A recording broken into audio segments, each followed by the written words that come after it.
கல்யாணத்துலேயும் தீபக் கல்யாணம் பண்ணதுக்கு அப்புறம் தான் சஞ்சீவ் தீபக் கல்யாணம் பண்ணிட்டான், அப்புறம் நம்ம எப்படிரா அப்படின்னு நம்மளை யாரா பண்ணுவா அப்படிங்கும்போது அதுக்கப்புறம் சஞ்சீவ் கல்யாணம் பண்ணா, அதுக்கப்புறம் ஐயோ சஞ்சீவும் கல்யாணம் பண்ணிட்டதுக்கு அப்புறம் நான் பண்ணேன்னா அதுக்கப்புறம் இப்படிதான் எல்லாத்துக்குமே முன்னோடி தீபக் தான்.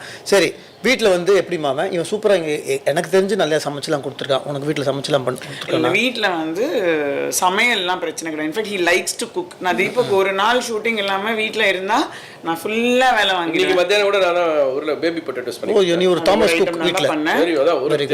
இதுவும் சொல்றான் ஒரு ஐட்டம் தான்.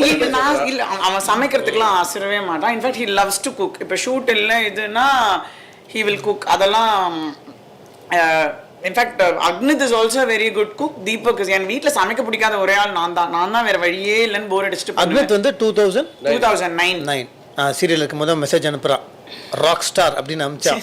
அப்போ கூட ராஜ்காந்த் கேட்குறான் அப்படின்னா என்னடா. So blessed touchwood, blessed family.